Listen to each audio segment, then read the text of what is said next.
Well, it's great to see you all here today. If you haven't been with us over the past couple of weeks, we're actually in week 3 of a message series from Connexus Church called The Truth About Lies. And it may seem strange to you to kick off the new year with a series about lies. However, we're learning that lies are extremely powerful. And obviously, we shouldn't lie. Does everybody know that? Yeah, you guys, like me, you were taught as kids, don't tell lies. They didn't always tell me, my parents didn't always tell me why I shouldn't lie. They didn't tell me necessarily as a little kid that lying broke trust, that lying would damage relationships, that ultimately when we tell a lie, even though we gain some small advantage in telling, that's why we lie, right? To get away with stuff, to twist the truth, to manipulate. But when we lie, it costs us more in the long run. And these are lessons that I learned as I grew up. So I think we can all agree, lying is bad. It's something we should not do. But this series is not about the lies we tell, okay? So don't lie. It's actually about the lies that we believe. And I said this last week, I think the lies we believe, the lies that we internalize are actually in some ways more sinister because we don't know we're doing it. If I lie to you, I know what I'm doing. And when that thing blows up in my face, I should kind of expect, I shouldn't have lied. I knew that. But when we believe a lie, when someone tells us something and we think it's true and we internalize it and we act it out and it's actually a lie, we have no clue it's happening. The illustration I gave last week, when I was 6 or 7 years old, my older brother came and was like, hey, do you want the other half of my chocolate bar? And if you were here, you know what happened, because that was not chocolate, it was X-Lax in the form of chocolate, which is a laxative. And I ate a half of the bar, and I was very, very ill. Now, my brother lied to me. I was innocent, but I believed the lie, I received the lie, and I lived out the lie, if you know what I'm saying. So it was bad, okay? When we believe, and the same is true for you and I.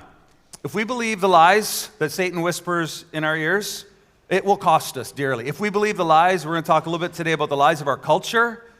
How many of you know that not everything in culture is good? In fact, many aspects of our culture are downright lies, but we go, oh yeah, it's good, everyone's doing it, and we move along with the flow. And the problem with all that is that it ends up costing us in the end. We pay the price for believing and living out lies, and we have no clue it's happening. The New Testament highlights 3 sources of lies, and so we talked about these the last few weeks. The unholy trinity, some theologians have called it, okay? Speaking of the world, which we're going to talk about today, the flesh, which we focused on last week, and the devil. Let me say a few words about each. Jesus called the devil, or Satan, who is a fallen archangel, that Satan is the father of lies. He says that when he lies to us, he speaks his native language, for he is a liar and the father of lies. Now, as I said last week, when Satan's lies come to us, it doesn't sound like, no one will ever love you. It doesn't sound like that. It sounds like your voice or your parents' voice or someone that you trust. And it's deceptive because when Satan lies to us, it's always half true. There's always truth in it. So it's easy for us to accept it at face value and go, that must be true about me. That must be how God feels. That must be what's right for me. And we move in that direction only to discover later that the truth has been twisted and that it will cost us dearly in the end. So Satan comes, the devil comes and lies to us. Last week we talked about the flesh. This is the second one. The flesh is our sinful desires that are within our bodies, right? I want more cake. I want more of this. I want to be selfish. I want to do what's right for me. The Greek word for that is sarx. And we said last week that we need to starve our sarx, right? Say no to our fleshly appetites and feed our soul with the Word of God and to move in the way of the Spirit and loving others rather than doing what's best for ourselves. And then the last one, and this is the one we're going to talk about today, is the world. Can we all say the world? It didn't sound sinister enough. Say the world. See, when I was a kid growing up in church, man, when they talked about the world, it was always a negative thing. Like, if you didn't grow up in church, like the world, well, it's like the planet. It's the people in the planet. Like, it's the world, right? I know, because that's actually one of the meanings of the word. But in the New Testament, when it talks about the world, everybody say the world. That's, yeah. All right, when we talked about the world in church growing up, it was like the world was something negative. Okay, the world was something negative. My parents used to say to me, we live in the world, but we're not of the world. Which meant that the world has a way of doing things, and then we, as followers of Jesus, have a different way of doing things, and we're not supposed to be the same. What I couldn't figure out as a kid was what the difference was supposed to be. Because I went to school, and my friends who weren't Christians, like we played the same sports, and we did all this, we had the same hobbies, and we were very, very similar. I was like, so what exactly is supposed to be different? We're going to talk a little bit about that today. In the New Testament, the word that's translated into the English word world, if you'll throw it up for me, is actually the Greek word cosmos. And like English, the word world can have 2 different definitions. Here they are. The first one is the physical world, or the people in it. right? So that's pretty obvious, okay? So when the New Testament uses the word cosmos, it can mean the physical world, like the planet and the people, or, and this is the negative one, the values and systems of a fallen world that is opposed to God. That's the other definition. So my parents said, we're in the world, but we're not of the world. They were talking about this. When the New Testament talks about not pursuing the way of the world, it's talking about this, not this. And let me give you two scriptural examples of how this word cosmos is used just to frame the conversation. Many of you will know John 3:16, okay? It reads like this. For God so loved the cosmos. So which of those two definitions is John, the author of this, which one is he talking about? He's talking about the people of the world, the physical people of the world. Every nation, every gender, every language, every group of people. God so loved the world that he gave his only son. And so how do we know he's not talking about that God didn't love the system of the world? Well, because it says that whoever believes in him would not perish but have everlasting life. So God cares about the people of the world. In fact, God loves even the people who are against him. He loves the people of the world that he created. So that's one use of the word cosmos. The same author, John, note down here, John 3:16, in his letter to the church, 1 John 2, he says, do not love the world. Anybody confused yet? Is he saying don't love the people in your neighborhood and at your workplace and in your family? No. He's using the same word cosmos, but he's using it in the other way. He's talking about the system of the world, the ideology of the world, the way that the world behaves. And how do we know? Because we keep reading, and he says, don't love the world or the things in the world. For all that's in the world, not talking about people, the desires of the flesh, the desires of the eyes, and the pride of life is the way of behaving. It's a value system.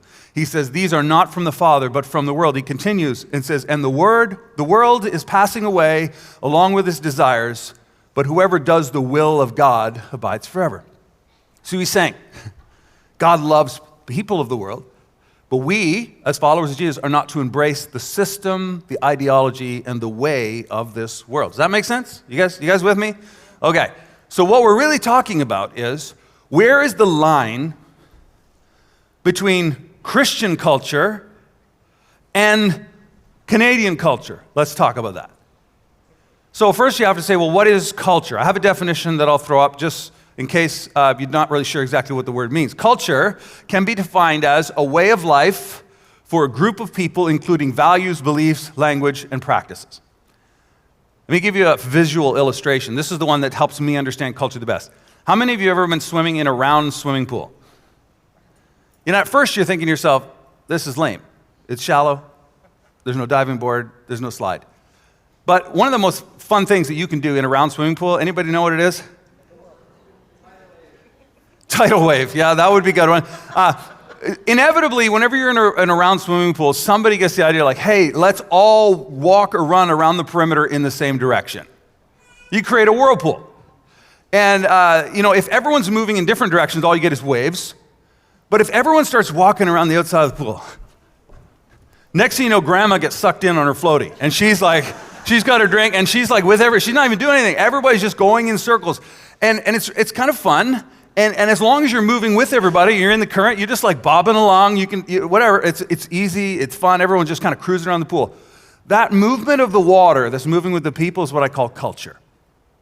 And whenever you get a large group of people all moving in the same direction, doing the same things, embracing the same values and beliefs, it creates a culture.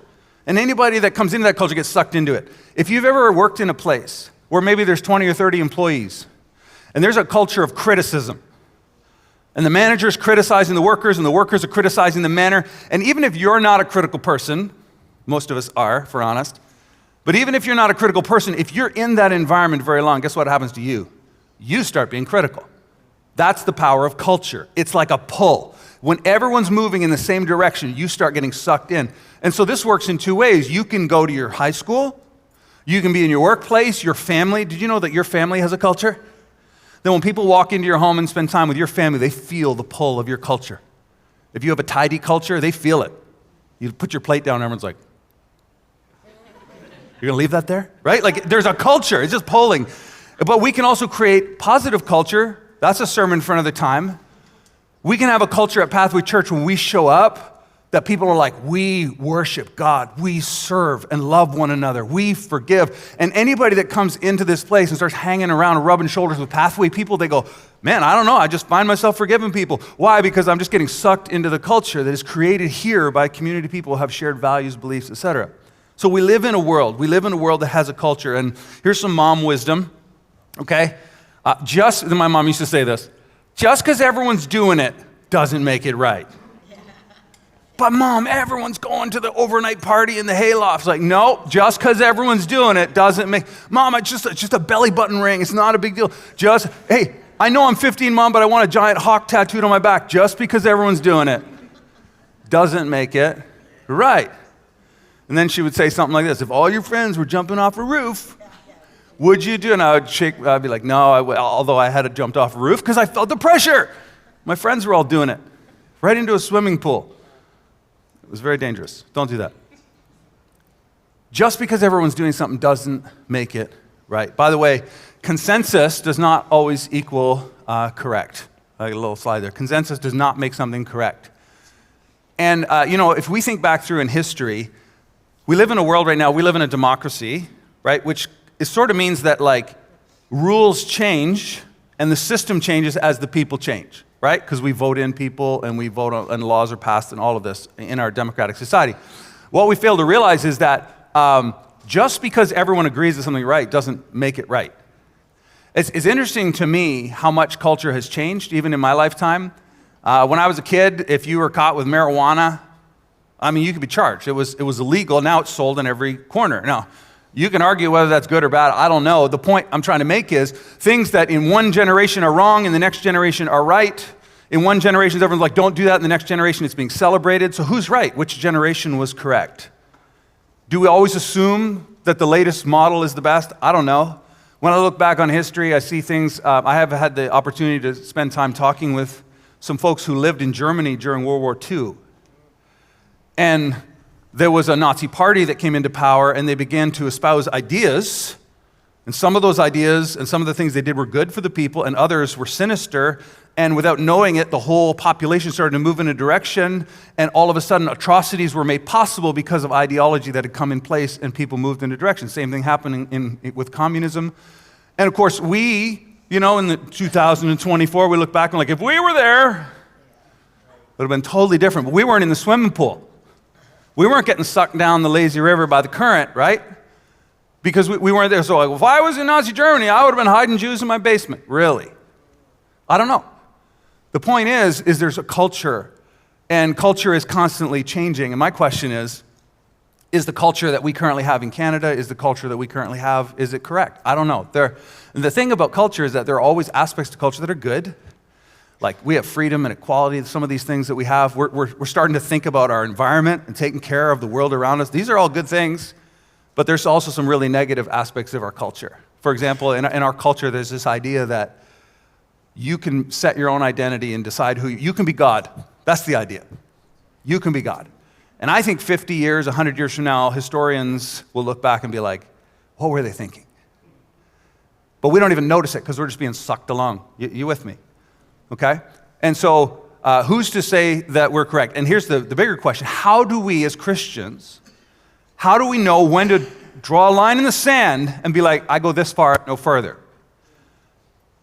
Because being a Christian, being set apart for God does not mean being weird. Just saying, it doesn't. The point is not like everyone's just like, we could all get, brown robes. We could all wear brown robes so everyone could identify us as Christians. We could buy some property up in Bancroft. It used to be cheap. It's not anymore. We get some property up there. We could build a monastery. We could all hide away. That's not what the New Testament teaches us to do. But it does teach us that there is a line, and we do need to take a stand as followers of Jesus, that we need to say there are aspects of our culture we have to say no to. So how do we know what aspects of culture to say no to? I want to turn this morning to Daniel chapter 1. If you got a Bible, you can open it up and follow along. In Daniel chapter 1, we have this young man named Daniel. Let me set the stage. Daniel is a man who's going to draw a line in the sand, and I think looking at his story and his example is going to help us to know how we ought to do this as well. The nation of Israel had turned away from God, and because of that, after many warnings, God allows the nation of Babylon to invade and destroy the city. The officials, the children, the teens, the young adults from the ruling families and the ruling class are basically taken away as hostages to Babylon. That's the setting for Daniel. And Daniel is one of those young men who is a hostage, him and his 3 friends that are described in the book. And in Daniel 1, verse 3, it says this: the king commanded Ashpenaz, the chief eunuch, to bring some of the people of Israel, both of the royal family and of the nobility. Now, King Nebuchadnezzar was actually really smart. Instead of just destroying every country that he invaded, he decided instead that he would assimilate those nations into his empire. Pretty smart, really. It's like, instead of us just conquering and keeping everyone under our thumb, why don't we include them in our culture? Why don't we bring them into the family? That was the idea. And so there's this aim to assimilate all of the people into Babylonian culture. And the way you do that is you take the royal families, you take those who are most influential, and you assimilate them into your culture. Now, what's interesting about our current culture, let me a little aside. Our culture, it's not like one person's in control of it, but the pull of Canadian culture in our modern context actually wants to assimilate everyone to all move, think, and believe the same thing. We talk all the time about diversity in our country, and I think diversity, racial diversity, and diversity economically, all that stuff is fine. But I think it's a bit of a smokescreen because we're always talking about diversity, but the moment you have an opinion that differs from somebody else, you get canceled. And that tells you that the culture doesn't want everyone doing their own thing, moving in different directions of the pool. They want everyone moving together. Follow me. Everyone. Agree with us. Do it our way. And as long as you're in our general stream, we're good with you. But here's the thing I've noticed about culture and about pools. You're fine. It's so easy when you're going with the flow, but the moment you go, wait a minute, I'm not supposed to be going this way, I need to go that way. Have you ever tried turning around when everyone's going that way? All of a sudden, you realize how much pull that current really has. And you're going, and you're getting inches because everybody's going that way. And it's difficult. It's difficult. So, he's going to take these young people. They're going to integrate them into society. It continues and it says this. Here's who they were looking for. Youths without blemish, of good appearance, skillful in wisdom, endowed with knowledge, understanding, and learning. King Nebuchadnezzar was brilliant. Not only do I want the royal families, I want the best and the brightest of them. Can I tell you something? Our culture wants our best and our brightest. If you're under 25 and you're listening to me today, you are some of the best and the brightest in our city. And our culture wants you. And I would argue that Satan wants you. And he wants you just going with the flow, floating down the river, instead of taking a stand for God and becoming who God has called you to be. He wants you to be just so comfortable floating down the lazy river that you don't realize that God has more for you. And culture just wants to suck everyone along. And every time you open up your phone and you're looking at Instagram, every time you're hanging out with your friends, it's all pulling you to be like everyone else, not to take a stand, not to be different. And this is exactly what Nebuchadnezzar's plan was. Take all the best and brightest, and we're going to make them Babylonian. And they'll lead everyone else to become Babylonian. Continues and says this, that they would be competent to stand in the king's palace, to teach them the literature and the language of the Chaldeans. It goes on to say this, the king assigned to them a daily portion of the food that they get to eat from the king's very own table and of the wine that he drank. And this next verse I want us to take a look at. It says they were to be educated for 3 years. So they're getting like an undergraduate degree in Babylon.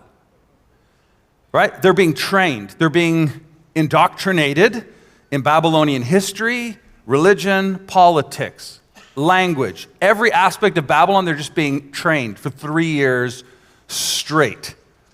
This is remarkable. So the goal is take the best and the brightest, make them Babylonians, indoctrinate them, train them to be Babylonians. And can I say, I don't often talk about education, but I'll tell you what, our education system at large, and again, I'm not pointing fingers, but our education system at large is not training people to be followers of Jesus. Can we agree?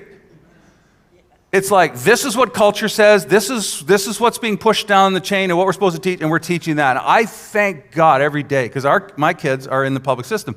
I thank God every day for teachers and administrators who are Christians, who are in there, who are being salt and light, and it's incredible that God has put faithful people. Daniel and his friends are going to serve this king, and they're going to be faithful to God at the same time. It's possible, and they're going to make a difference. And so they're being indoctrinated just like our kids. Universities are indoctrinating kids. They're not just educating. Can I just say that? We just need to be aware of it, okay?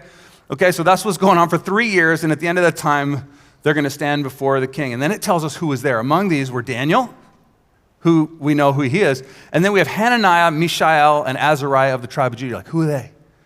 Well, they're all going to get renamed, and these 3 guys are better known as Shadrach, Meshach, and Abednego. But these 4 young men, they actually are going to take a stand. And it says, and the chief of the eunuchs gave them names. So not only are they being dressed in Babylonian robes, taught the Babylonian language, they're going to Babylonian seminary to learn about all their gods, they're learning about culture and tradition. Now they get Babylonian names. Daniel means God is my judge. That's what that name means. So every time Daniel's name was said, he was reminding him of who his God was, and that God would judge him. And his name gets changed to Belteshazzar.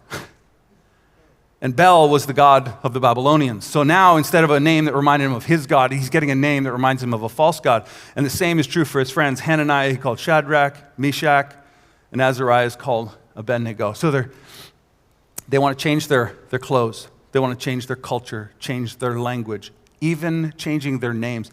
The culture that we live in wants to change and shape your identity so that it matches with where culture is going. They want you to fit in and go along with them. So here's the Babylonian assimilation plan. New language, new name, new food, new job, new clothes, new religion. All of this is coming down on these 4 young men. Now, which of these in the list do you think was going to be a big deal for Daniel? This is actually a little surprising if you don't know the story. Yeah, some of you are like, food, which doesn't make sense. It's like, hey, I want you to dress like a Babylonian. I'm changing your name. I'm forcing you to learn about our religion and our politics and our culture and our language. And they're like, yeah, but we're not going to eat the food. Which seems so strange. Of all those things, it's like, we get the king's choice cuts of meat. What's the problem with that?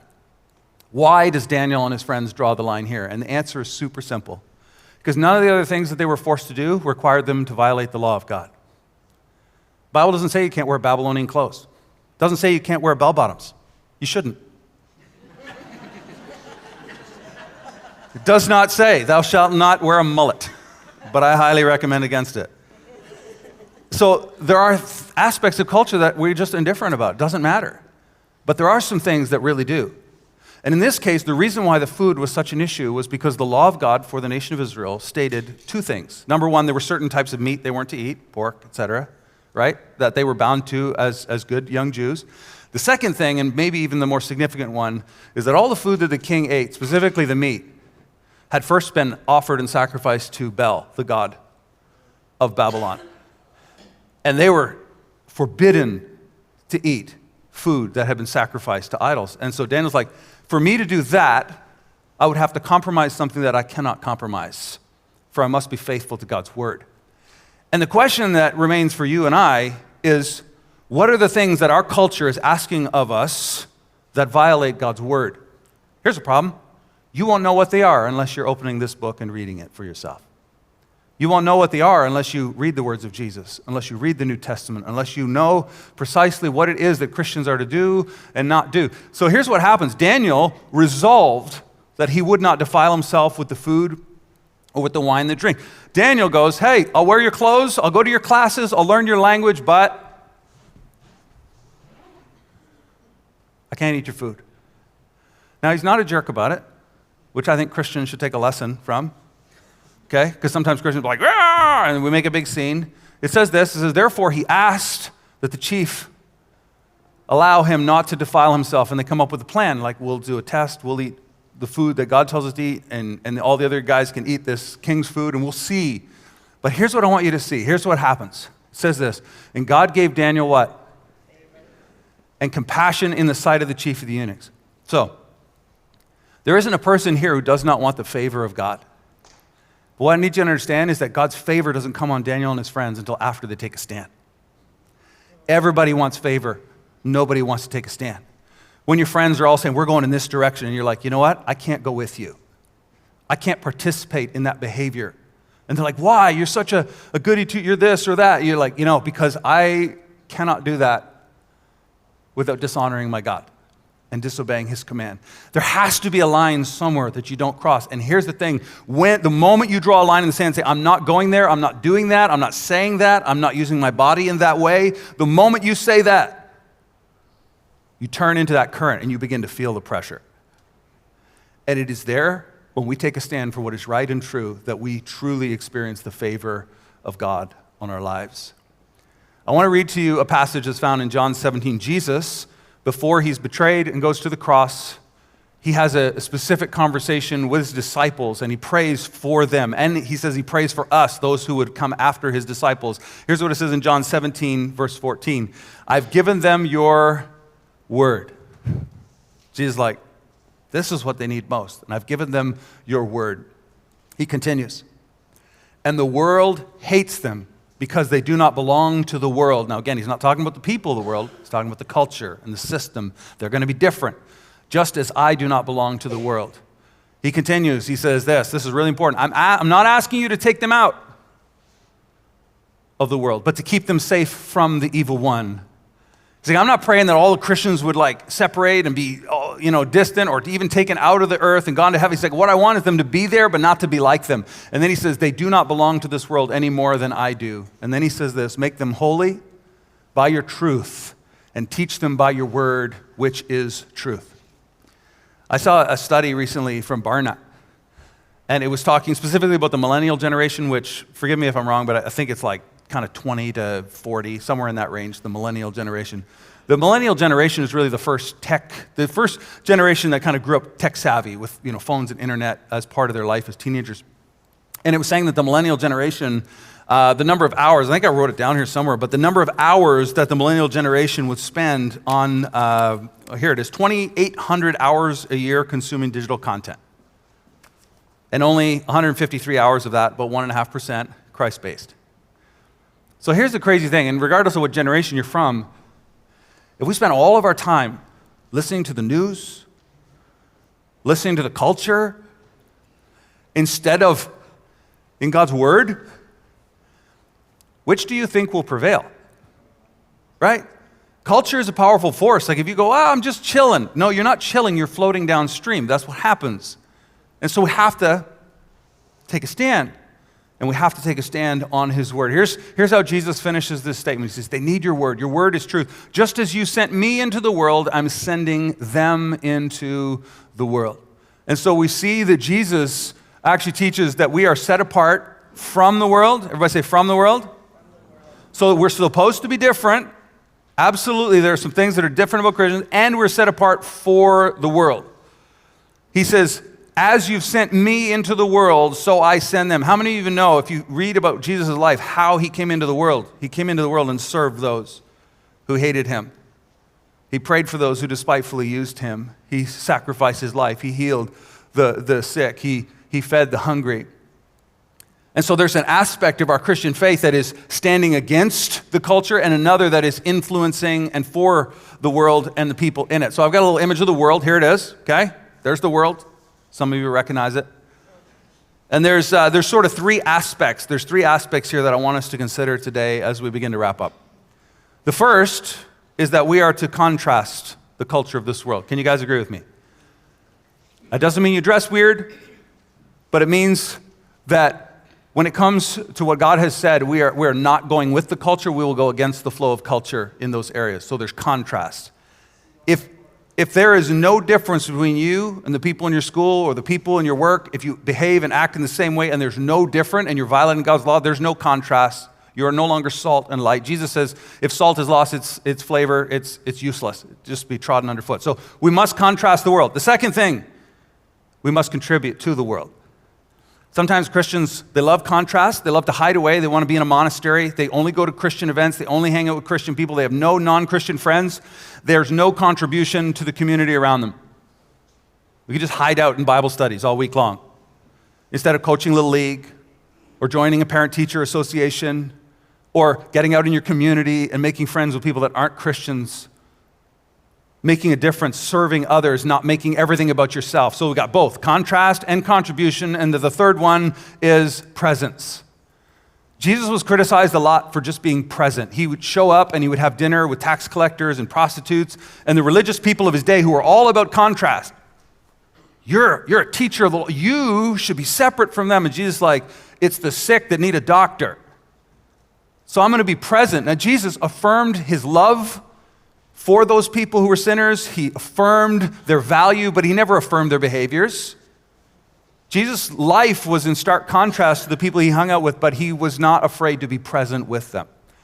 I believe that as a church and as followers of Jesus, we need all three of these, right? We're set apart from the world, but we're also set apart for the world. We must contrast. There are things that must be different in our lives for us truly to be followers of Jesus. Secondly, we must contribute to our community. If this city is not a better place to live because Pathway Church and you and I are in it, we're not doing something right. Because we're here to contribute. And lastly, to be present, to be salt and light in a dark place. Jesus said, as I was sent into the world, so I send them.